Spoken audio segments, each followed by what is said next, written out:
In this conversation with Nurry, we're going to talk to her about emotions at the keyboard.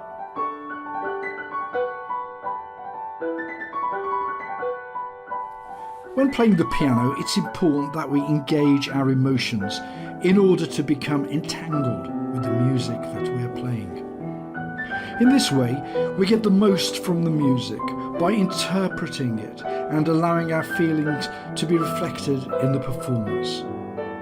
When we first learn an instrument, we are more concerned with the mechanics of hitting the right notes and in the right interval of time. Then after some practice, we focus on interpretation and we can engage our emotion within the music.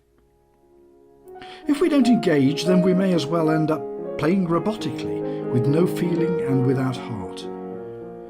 In this conversation, Nurry has explored how emotions and moods filter into the pieces she has played. We tried to make it varied and have chosen piano pieces from her wide repertoire. Furthermore, we've explored it through the work of some of her favourite composers, allowing her to visualise the pictures that they create in her mind.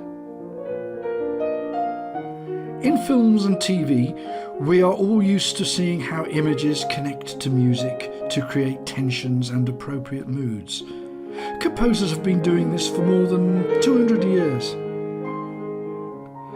In this video, Nurry will demonstrate how some well-known composers have used the power of their composition to project such emotions as happiness, optimism, sadness, anger, anxiety, calmness, disorder, surprise, and many others. Let's join Nurry in her conversation.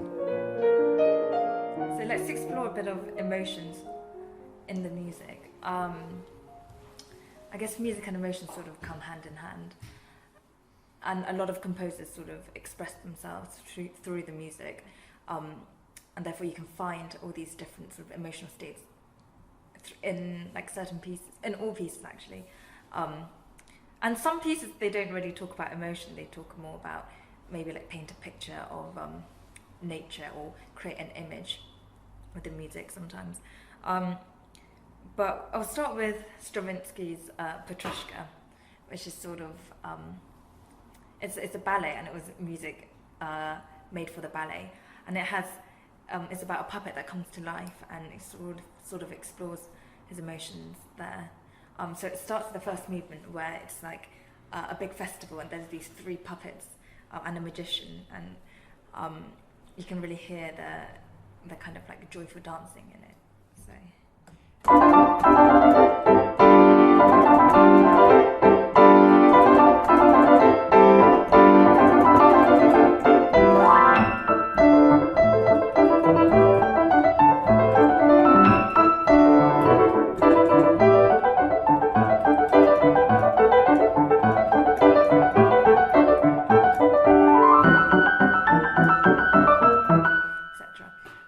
So yeah, it's very dance-like. You can hear the sort of the bustling of the festival with people just like busy going around. And so yeah, that's like sort of the opening. And then in the second movement, the puppet comes to life, and he's sort of exploring these human emotions that are foreign to him. So you can hear a lot of confusion, and you can hear sort of big changes in his mood. And then he falls in love with the ballerina, so there's a much more like intimate side as well. So the second scene is...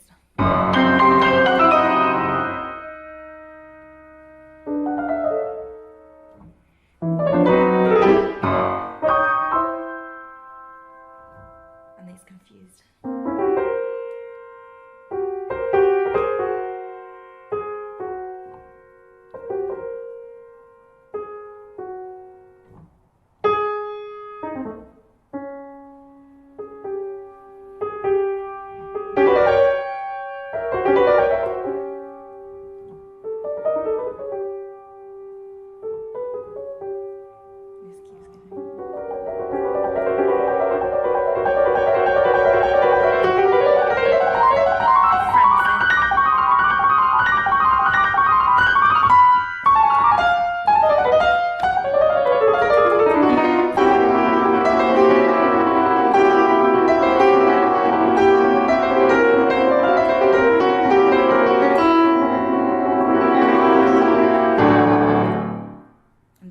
he changes, and it's more towards when he loves the ballerinas.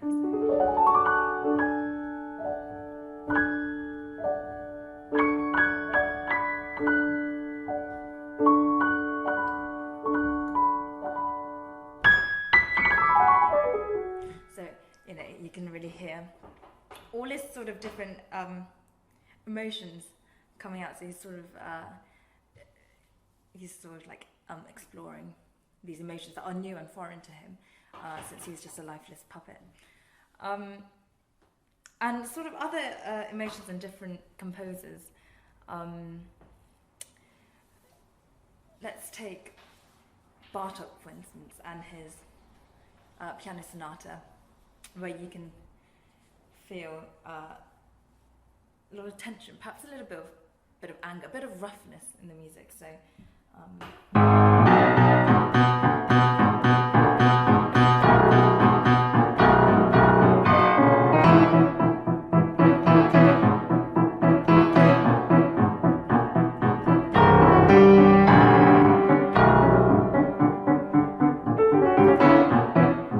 So it's very it's all in the bass and very rhythmic.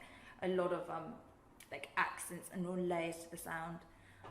There's a lot of tension in the music, even with the harmony and things like that. So perhaps it's like a little bit of like anger or something there. And then if we go to some other composers, like Schumann, in his Fantasy Stücke, you can see a huge array of his the different emotions there. But even something that's sort of calm and reflective. His first one of those was called This Abend, so it's evening time. It's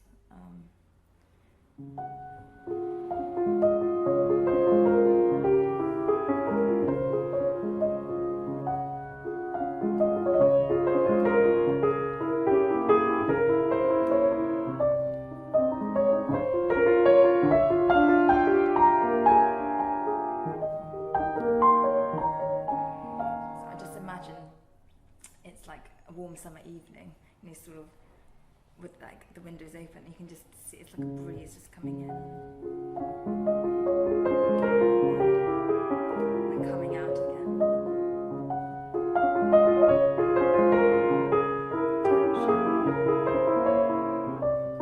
And then just it's all very calm, but there's something about the evening time that creates a certain atmosphere that's captured in the music. Which is contrasted to the second piece, which is soaring, and I can feel like it's like flying. You can sort of hear that in the music as well. But it starts off a little bit anxious, a bit of being a bit unsettled. That's different to the first one. So if you hear this.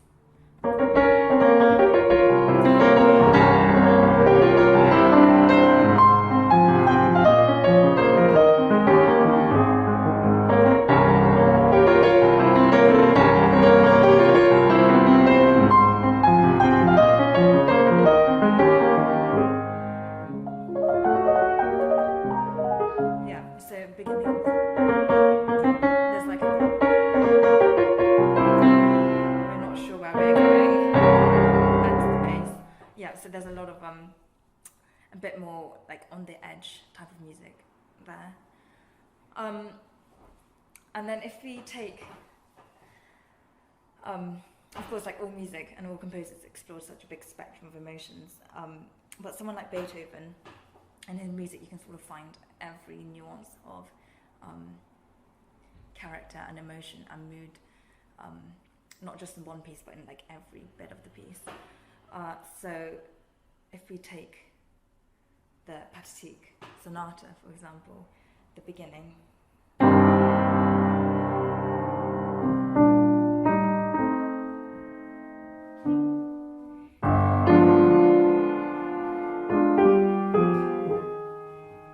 There's always unsure, there's always uncertainty, and we haven't fully found an answer yet. It's always sort of searching. And in the second movement, it's very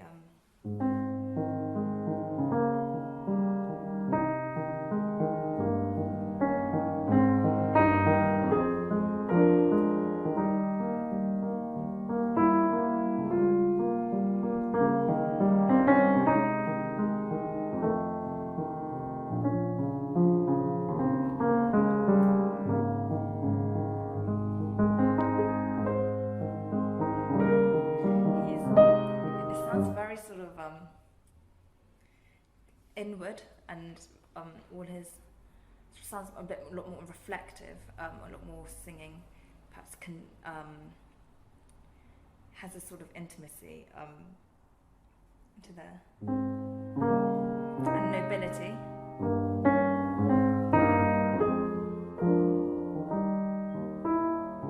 So it's slightly more singing inwards. And then in the third movement of the same sonata, of the same piece, there's a third movement which is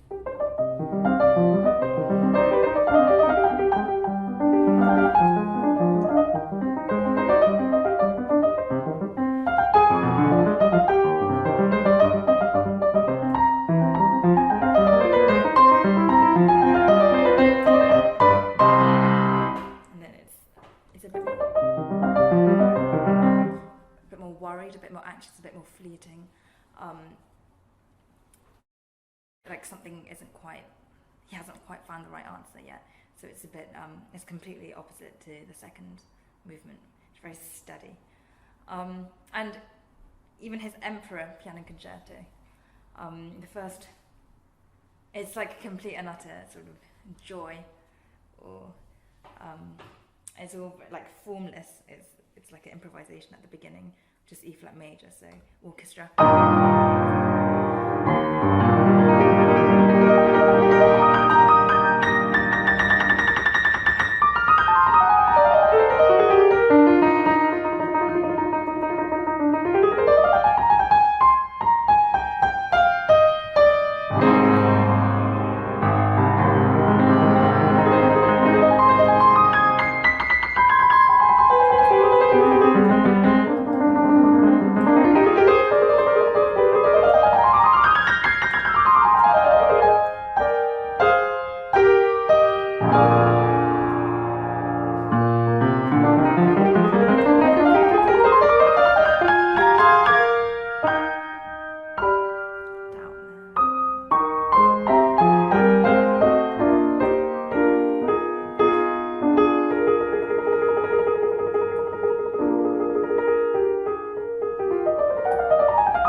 Which is like a huge sort of, like it sounds like a bit more celebration.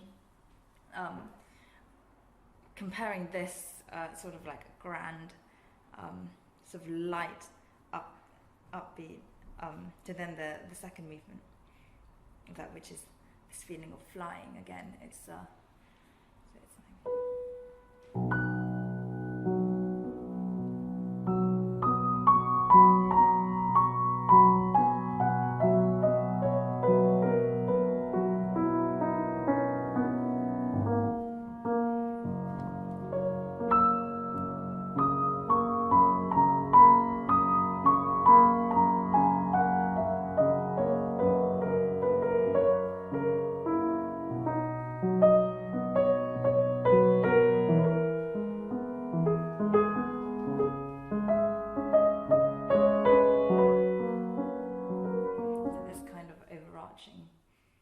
Feeling of flight and lightness, and I guess the mood is just like kind of just like up in the air, coming down. Compare this with something like the opening of the Moonlight Sonata, where it's very sort of heavy and present there.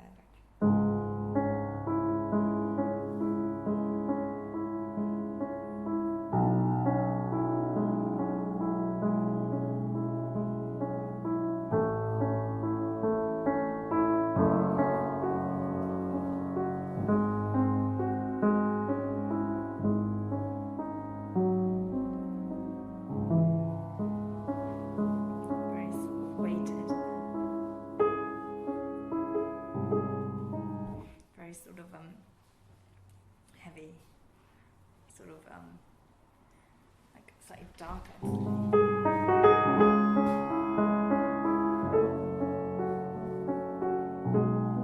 And a bit of light here. Yeah, comparing this with where this is like sort of like sunshine coming down.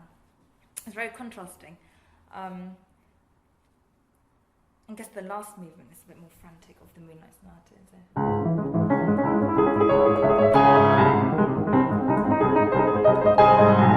So it's all very different to the sort of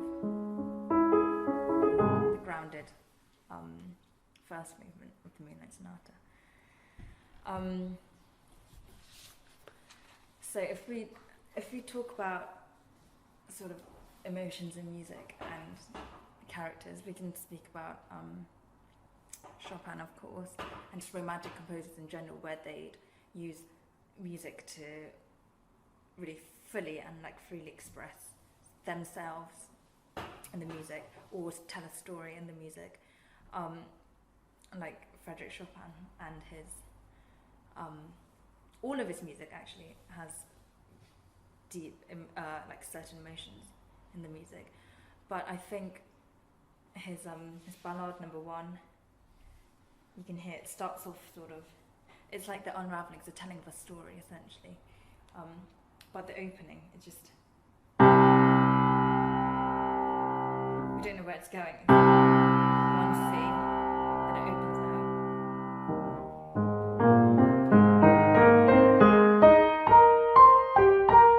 Sort of A flat major. Some kind of tension, and then the silence.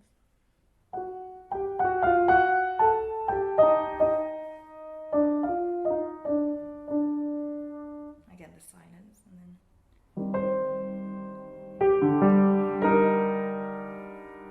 tension, and then final in G minor, where the whole piece is like essentially based around, it's in the key of G minor. So that opening. We start with the stories.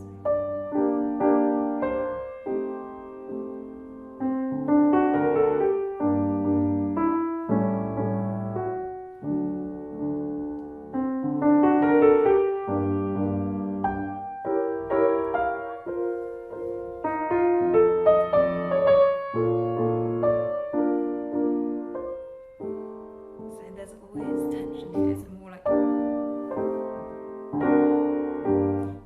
inward tension, and then it sort of expands.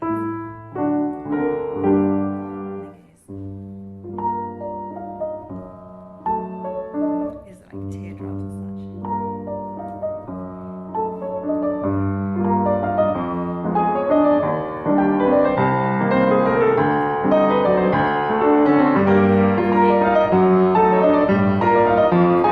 This one is like more tension. There's a breath. Gasping for breath.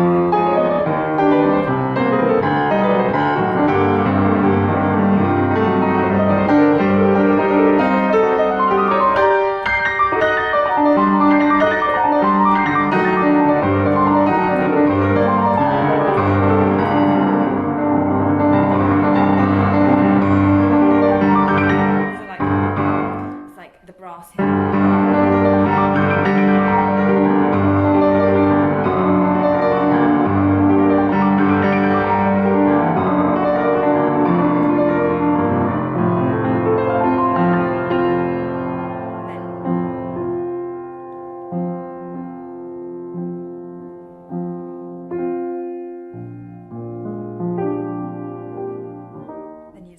Into this other mood, which is just singing.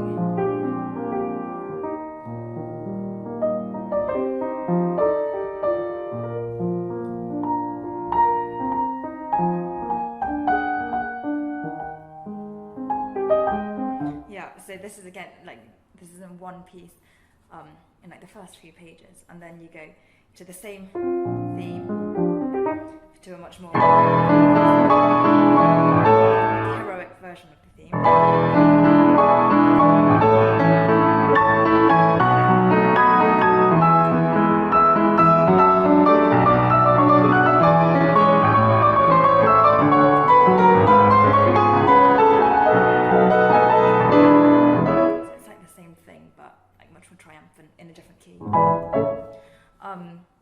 Yeah, and then like later it builds up to this sort of like frenzy of the cadenza. It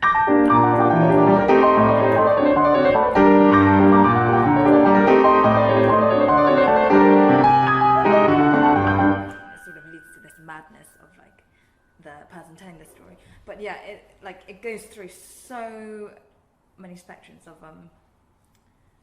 like human emotion, like the deepest, darkest parts of sort of like internal human states, that it's I think Chopin and a lot of other composers sort of managed to capture. Yeah, so I guess like with Chopin as well, you often wonder, does he have any sort of light-hearted, happier pieces as such?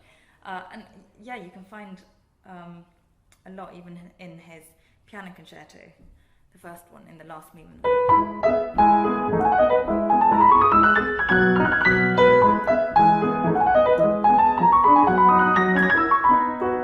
It's very like joyful. Same with this impromptu.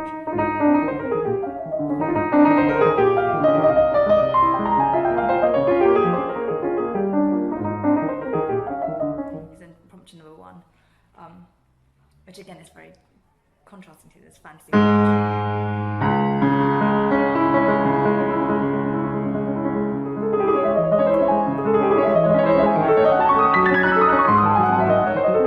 This kind of sense of urgency and panic in that impromptu.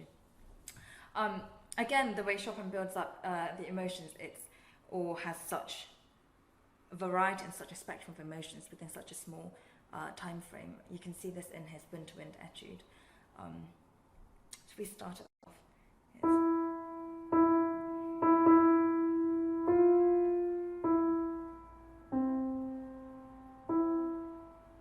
It's just single notes, just a rhythm. We don't know if it's going to be minor, major, and then it goes to major, like quite warm.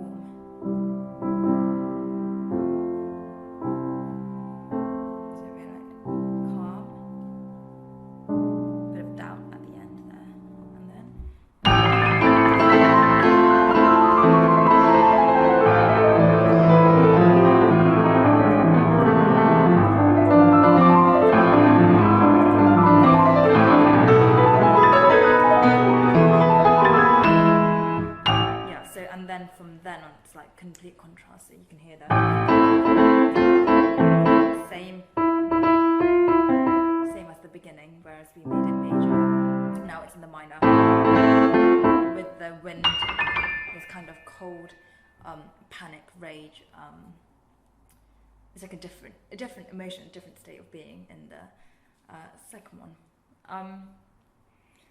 So yeah, you can see this. These are just examples of certain moods and emotions in like particular pieces, and then you get sort of it's a question of like kind of unemotional music. Well, I think it's a bit more. It's not unemotional. It's just a bit more sort of detached, a bit more like mathematical music. There's a etude by a composer called Ligeti, where it's called Disorder, and you can see why it's all like all of the notes gradually displace each other one by one, and it's very precisely written, so it's different keys in different hands, so B major, C major, and it's and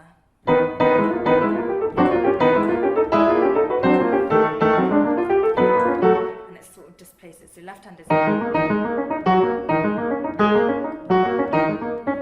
the right hand is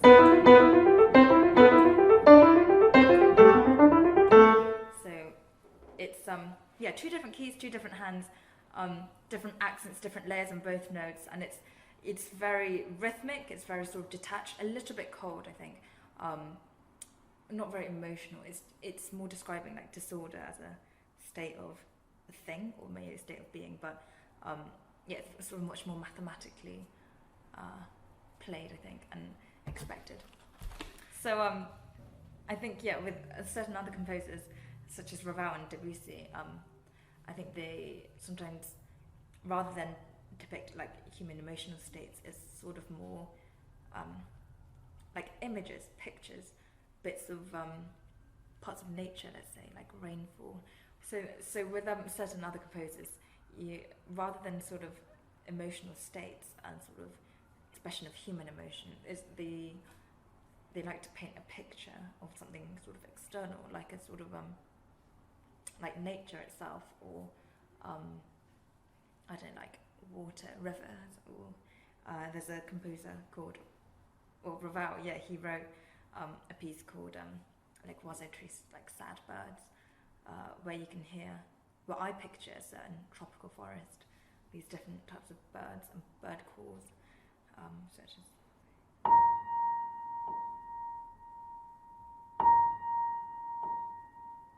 just like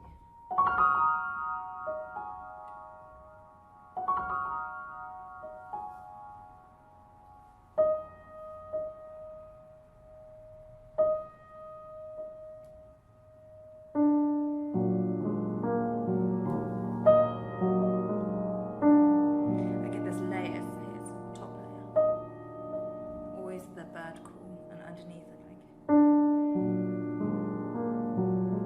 it's something else. It makes the music like a 3D painting. You know, there's this, there's that, and there's something else there, rather than just a sort of two-dimensional, just just a load of notes, which is interesting. I guess same with something like Debussy Arabesque, which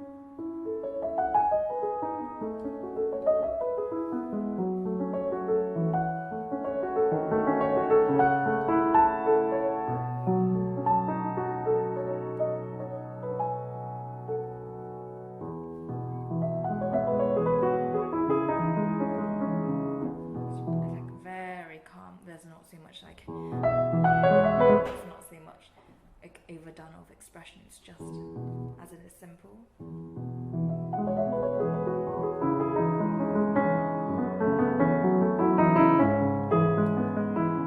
Thank you, Nurry, for sharing your insights. Now let's hear more highlights from Nurry.